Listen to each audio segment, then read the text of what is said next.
Hi friends, NDR channel में आप सभी का स्वागत और अभिनंदन है।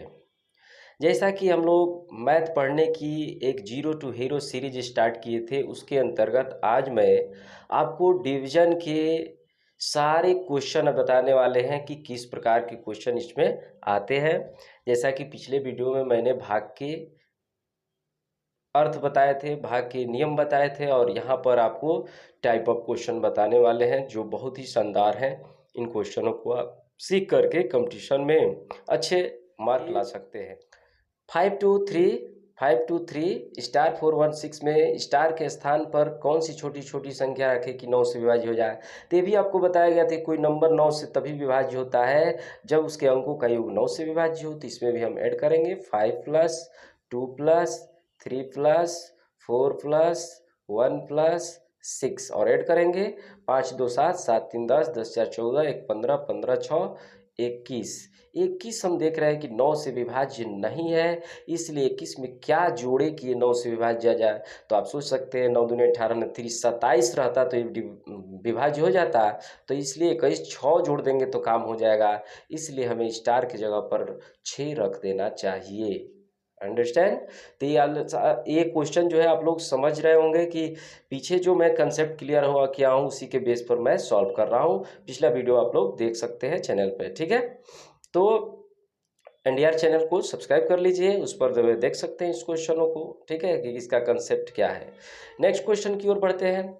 हमारा नेक्स्ट क्वेश्चन यहाँ पर दिख रहा है कि 5 2 8 स्टार है यहाँ पे, उसके बाद 8 9 2 में स्टार के स्थान पर छोटी छोटी कौन सी अंक रखें कि 11 से विभाज्य हो जाए। तो आपको बताया गया था कि अगर सम स्थान और विषम स्थान के अंकों का योग, तो ये विषम स्थान है 1 3 5वां स्थान, और सम स्थान 2 4 6 को जोड़ेंगे हम। तो जोड़ेंगे तो 2 8 10 तो 12 हो जाएगा, और नीचे वाले को जोड़ेंगे तो 9 plus star plus 5 14 plus star हो जाएगा, ठीक है ना, स्टार हो गया। तो ये दोनों का डिफरेंस जब तक जीरो आएगा नहीं, चाहे 11 चाहे 22, तब तक ये 11 से नहीं कटेगा। तो बताइए 14 प्लस स्टार में से 12 घटाने पर तो जीरो कभी आएगा ही नहीं, क्योंकि ये खुद ऑलरेडी अधिक है, इसलिए 11 ले आने का हम सोचेंगे। तो 11 12 कितना होता है भाई 23। अगर यहाँ 23 रहता तो 23 में से 12 घटता तो 11 आ जाता। तो 23 बनाने के लिए 14 में क्या जोड़ना पड़ेगा भाई, तो 14 6 20 है ना, 14 6 20 और 6 3 9 9 अगर यहाँ पर रख दिया जाए तो ये 23 हो जाएगा। 23 में से 12 गया 11 आ जाएगा। तो हमें लग रहा है कि स्टार की जगह पे यहाँ आपको 9 रख देना चाहिए, ठीक है। तो इस तरह से 11 की डिविजिबिलिटी आपको पीछे बताया गया है, उसके माध्यम से ये सवाल हल किया गया है। आइए नेक्स्ट क्वेश्चन की ओर चलते हैं। आपका नेक्स्ट क्वेश्चन ये ऑलरेडी मैं कर चुका हूँ, ठीक है, पिछले वीडियो में। इसी में पीछे जो है इसको फिर एक बार जो है गलती से ये नोट डाउन हो चुका है। आइए इस क्वेश्चन को सॉल्व करके देखते हैं कि 57 टू द पावर 57 प्लस 57 को यदि 58 से विभाग दिया जाए तो शेष क्या बचेगा, ये क्वेश्चन है, ठीक है। तो ऐसे क्वेश्चन अगर आप करते हैं तो इसके लिए कुछ कंसेप्ट जानना पड़ेगा, वरना ये असंभव है कि आप कर सके। विधिवत सवाल तो हो ही नहीं सकता है, ठीक है। टाइम बहुत टेक करेगा, आपके एग्जाम में मात्र 30 सेकेंड टाइम है, 1 मिनट टाइम है। तो इसका कंसेप्ट पहले समझ लेते हैं कि इसका कंसेप्ट है क्या, ठीक है।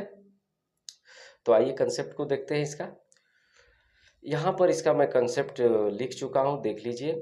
जैसे कि x to the power n plus y to the power n है, ये हमेशा x प्लस वाई से विभाज्य होगा। नहीं, दोनों नंबरों के ऐड से ऐसी संख्या विभाज्य हो जाती है अगर n विषम हो। अगर x to the power n minus y to the power n है तो x माइनस वाई से विभाज्य हो जाएगी, n विषम है। याद रखिए, प्लस वाला प्लस से, माइनस वाला माइनस से विभाज्य होता है जब n विषम संख्या होती है, पावर, ठीक है। और अगर n सम हो जाए, सम संख्या, तो ये प्लसों से कटता है और माइनसों से कटता है। तो इस जो क्वेश्चन दिया है उस क्वेश्चन के हिसाब से अगर इसको सॉल्व किया जाए तो यहाँ पर इसको मैं सॉल्व करके दिखा रहा हूँ कि 57 टू दी पावर 57 है। तो मैं इसको क्या कर रहा हूँ कि +1 की पावर 57 इस तरह से कर दे रहा हूँ, अब प्लस यहाँ 56 कर दे रहा हूँ। एक इसमें से ले आकर यहाँ पर जमा कर दिए, क्योंकि एक पर कितना भी घात कर लो एक ही होता है। तो अब हम देख रहे हैं कि यह x to the power n अब plus y to the power n के फॉर्म में आ चुका है ये चीज़, ठीक है। तो यह पक्का x प्लस वाई से विभाज्य होगा। तो x की जगह क्या है 57 और y की जगह पर क्या है भाई 1 है, यानी कि ये 58 से पूर्णतः विभाज्य होगा। तो जब 58 से ये पूर्णतः विभाज्य हो जाएगा तो बताइए रिमाइंडर क्या बचेगा 56, क्योंकि 56 में तो 58 से अब भाग जाएगा नहीं, इसलिए यहाँ पर इस क्वेश्चन का जवाब होगा 56, यानी कि इस संख्या में इस संख्या से भाग देने पर 56 शेष बचेगा, ठीक है। तो भाई बहुत इंपॉर्टेंट क्वेश्चन है, इसलिए आप लोग इसको समझने की कोशिश कीजिएगा, कंसेप्ट जो बताया है उसके माध्यम से जरूर इसको कीजिएगा, ठीक है। तो ये कंसेप्ट आपके पास था, ठीक है। अब यहाँ पर एक क्वेश्चन और आपको मिल जाता है कि अगर इस तरह के क्वेश्चन आपको मिलते हैं तो कैसे इसको सॉल्व करेंगे। एक भाग के प्रश्न में भाजक भागफल का 2 गुना और शेषफल का 3 गुना है, यदि शेषफल 6 है तो भाज्य क्या है, ठीक है। तो आपको मालूम है कि एक फार्मूला आपको बताया गया था कि भाज्य बराबर भाजक, ठीक है, गुणे भागफल, ये आपको याद होगा, भागफल प्लस शेषफल। ये फार्मूला आपको बताया जा चुका है कि ये भाग का फार्मूला है। तो इसको हल करने के लिए अब क्या करेंगे कि यहाँ पर भाज्य तो चूंकि पूछ रहा है, क्वेश्चन मार्क है, तो इसको क्वेश्चन मार्क रहने दिया जाए। शेषफल 6 दे चुका है तो यहाँ 6 रख दिया जाए। अब देखिए यहाँ पर क्या कह रहा है कि भाजक भागफल का 2 गुना है लेकिन शेषफल का 3 गुना है। तो भाजक जब शेषफल का 3 गुना है तो यहाँ 18 हम लिख सकते हैं, ठीक है। अब इसके सहारे इसको पता करेंगे, जैसे भाजक भागफल का 2 गुना, इसका ये 2 गुना है तो ये उल्टा कितना होगा आधा, तो ये 9 हो सकता है। तो 18 9 162 प्लस 6 आपका एक, इसका जवाब हो गया 168, ठीक है।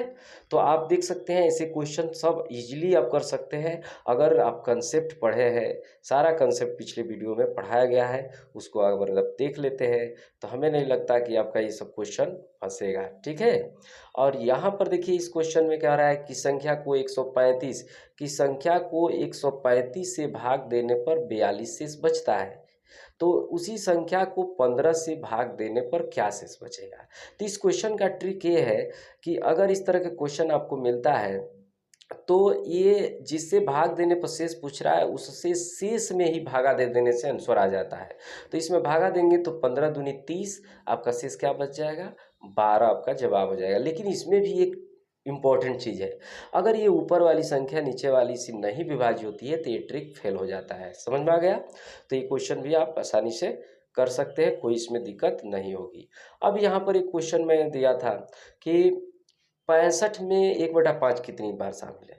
तो ये सिंपल फंडा है इसमें कि भाई देखिए कोई पूछे कि 10 में 2 कितनी बार शामिल है, तो आप लोग बोलते हैं 5। कैसे 10 में 2 से भाग दे दिए 5 आ गया। तो यही फंडा यूज कीजिए ना आप लोगों पर कि 65 में 1/5 कितनी बार शामिल है पूछ रहा है, तो आप जो है 65 में 1/5 से भाग दे दीजिए। 5 जाके ऊपर मल्टीप्लाई करेगा, 5 5 25, 5 6 30 2 32, आपका 332 आंसर आ जाएगा। ये सारे क्वेश्चन मैं फेसबुक पर अपलोड करता हूँ आप लोगों के लिए कि आप लोग अपने को आजमाइए, देखिए और अपनी एक्यूरेसी को बढ़ाइए। लेकिन आप लोग हैं कि मेहनत करना नहीं चाहते हैं, वीडियो फालतू के देखेंगे लेकिन ये नहीं करेंगे कि इस पे टाइम दे कि हमारा ग्रोथ हो, ठीक है। तो फेसबुक पर मैं फिर क्वेश्चन डालूंगा, ठीक है। अब की बार मैं जो है वर्ग वर्गमूल के क्वेश्चन डालूंगा, आप लोग उसका जवाब देने की कोशिश जरूर कीजिएगा और फिर लास्ट में मैं इस पर सॉल्व कर दूंगा, ठीक है। तो इस तरह के क्वेश्चन जो है आप बहुत से ढूंढ सकते हैं। ये भी क्वेश्चन दिया था, इसका जवाब किसी ने नहीं दिया। क्या है इस क्वेश्चन में, देखिए आपसे पूछा जाए कि 20 का आधा क्या है, 20 का आधा क्या है, तो क्या आप लोग जवाब नहीं दे पाएंगे। अरे 20 का आधा क्या है, तो 2 से भाग दे दिए 10 हो गया। तो उसी तरह जब पूछ रहा है कि 3 पर 30 का तिहाई क्या है, तो 3 से आपको भाग दे देना चाहिए था। और भाग के नियम के अनुसार देखिए इसका पावर 1 है, घातांक आप लोग पढ़े होंगे तो मालूम होगा कि जब बेस बराबर होता है तो भाग में पावर घट जाता है। तो 3 पर जो 30 है उसमें से एक पावर जाके घट जाएगा, 3 पर हो जाएगा 29। तो आपका जवाब हो गया 3 पर 30 घात का तिहाई भाग क्या होगा 3 टू द पावर 29 होगा, ठीक है? तो आशा है आप लोगों को ये क्वेश्चन सब समझ में आए होंगे भाई। तो बहुत-बहुत धन्यवाद आप लोगों को कि आप लोगों ने हमें सपोर्ट कर रहे हैं और बहुत अच्छा लग रहा है। आप इन क्वेश्चनों को सीख भी रहे हैं और साथ ही साथ इस चैनल का ग्रोथ भी हो रहा है। तो बहुत-बहुत धन्यवाद। हम फिर नेक्स्ट वीडियो में मिलते हैं। धन्यवाद।